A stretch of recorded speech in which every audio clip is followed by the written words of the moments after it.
To guarantee national survival during the Cold War, the United States built an early warning network that had to be exquisitely sensitive.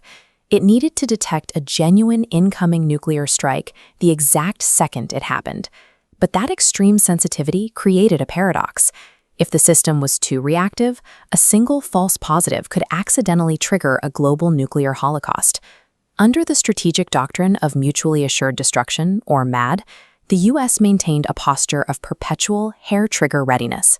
The entire strategy relied on one premise: any preemptive strike by the Soviet Union had to be detected, verified, and met with a devastating retaliatory launch before incoming warheads could obliterate the American command and control infrastructure. The physics of the threat allowed for almost zero hesitation. A submarine-launched ballistic missile, an SLBM, fired from the Atlantic or Pacific coast would detonate over Washington, D.C. or a strategic air command base in less than 15 minutes. That extreme time compression completely erased the margin for human deliberation. To detect a launch, process the telemetry, and issue launch orders within a 15-minute window, the military had to rely on a vast, highly automated architecture of sensor networks and instantaneous digital data transmission.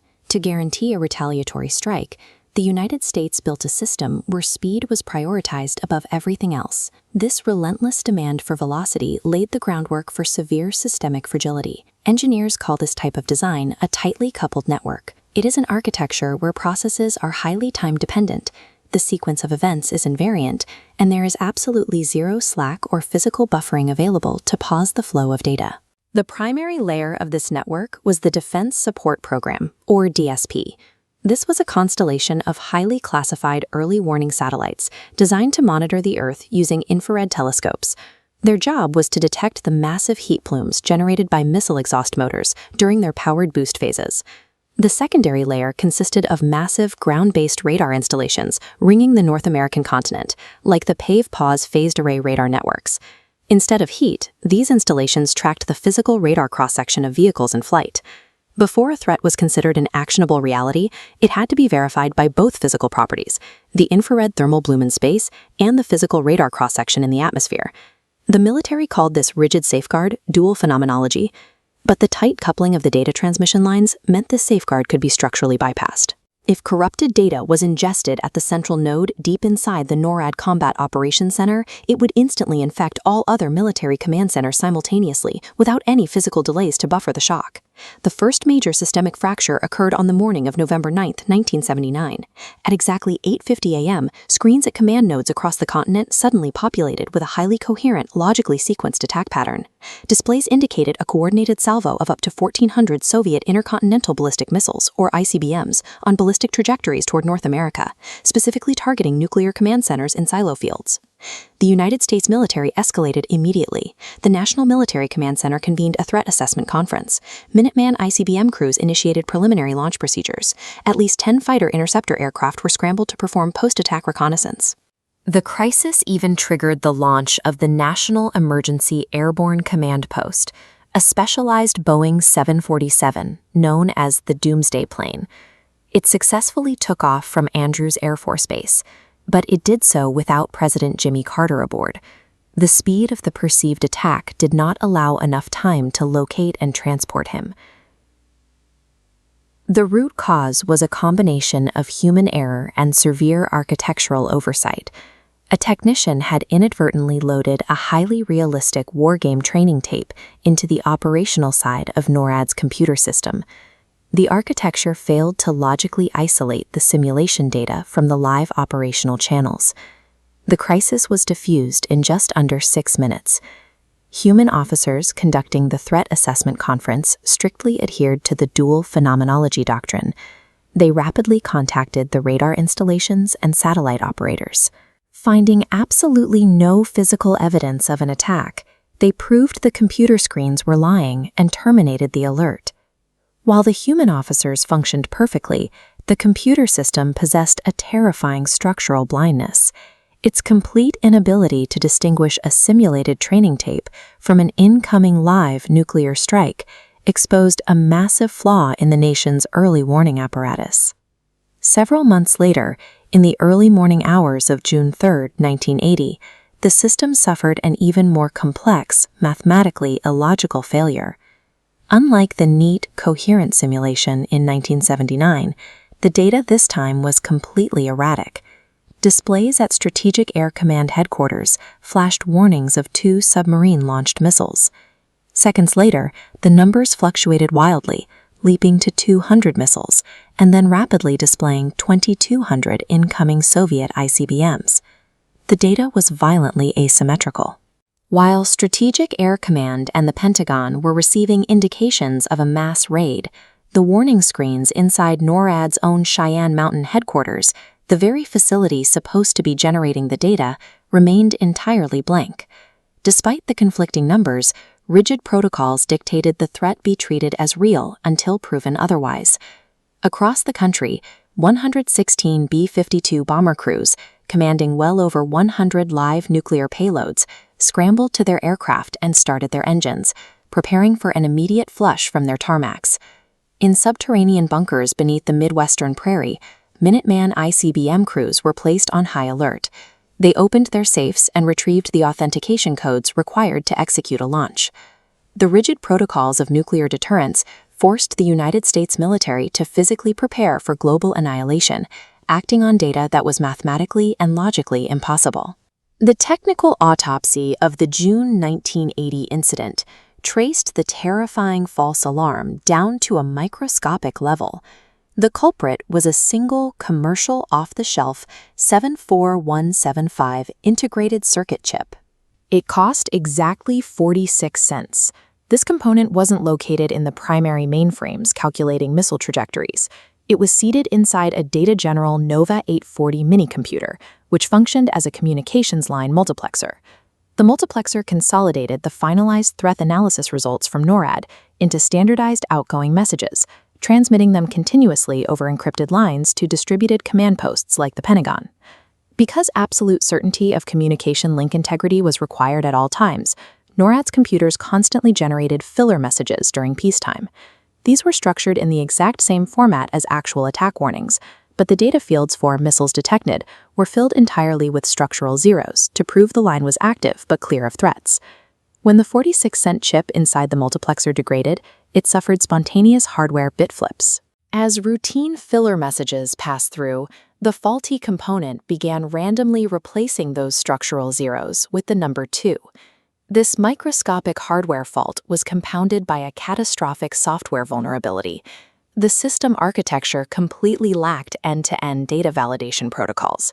There were no parity bits or checksums to mathematically verify that the outgoing message matched the original data. Because the syntax of the message string remained completely intact, the receiving computers blindly accepted the fabricated numbers as live, validated telemetry. A single point of unverified hardware had collapsed the logic of a tightly coupled system. While the computers processed fabricated telemetry, the human consequences of the failure were reaching the highest echelons of civilian command at 3 a.m. National Security Advisor Zbigniew Brzezinski was abruptly awakened by a phone call from his military assistant, General William Odom. Odom informed him that NORAD computers were reporting a massive Soviet nuclear attack underway, rapidly updating to show 2,200 incoming missiles. Brzezinski faced a brutal mental calculation. He had roughly 3 minutes to decide whether to wake President Carter. After that, the president would have only 4 minutes to authorize a retaliatory launch before Soviet warheads began detonating across the continent. Assuming that Washington, D.C. would be vaporized within half an hour, Brzezinski remained silent in his bedroom. He deliberately chose not to wake his wife, preferring she die peacefully in her sleep. Just 1 minute before Brzezinski was scheduled to call the president, word came through that the alarm was false. At the Threat Assessment Conference, duty officers noted the blank screens at NORAD and the complete lack of physical radar corroboration. They voted by majority to cancel the alert after 3 minutes and 12 seconds. Against the tyranny of broken automated logic, the computer systems did not correct themselves. The only functional failsafe was the situational awareness, the structural skepticism, and the courage of human officers to actively doubt the machines. This extreme internal vulnerability was exposed during a period of high international tension in 1980, exacerbated by the Soviet invasion of Afghanistan and NATO's plans to deploy cruise missiles in Western Europe. The Soviet Union immediately weaponized the American technical failures for diplomatic advantage.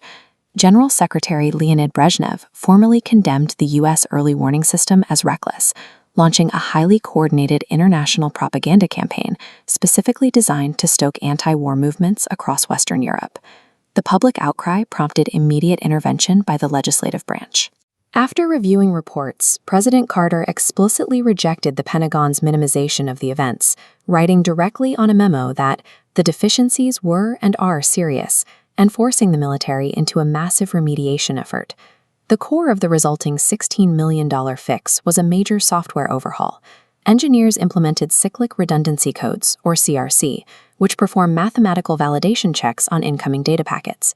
If a transmission arrives corrupted, the CRC explicitly rejects it. The military also mandated sweeping systemic upgrades. Attack-style templates filled with zeros were replaced by bespoke, status-only formats for peacetime monitoring. Older hardware processors were swapped for advanced models, and a physically isolated off-site facility was constructed specifically for testing wargame tapes.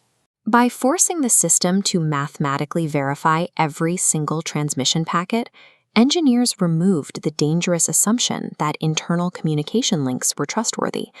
They successfully injected structural skepticism directly into the machine-to-machine dialogue.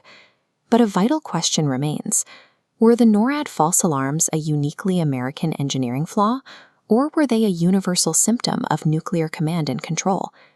3 years after the American ship failure, the Soviet Union's newly installed OCO satellite system suffered a symmetrical failure. The system reported with high confidence that 5 American ICBMs had been launched. It was later determined the satellites had erroneously interpreted sunlight reflecting off high-altitude clouds as thermal missile signatures. The resolution required an identical human intervention.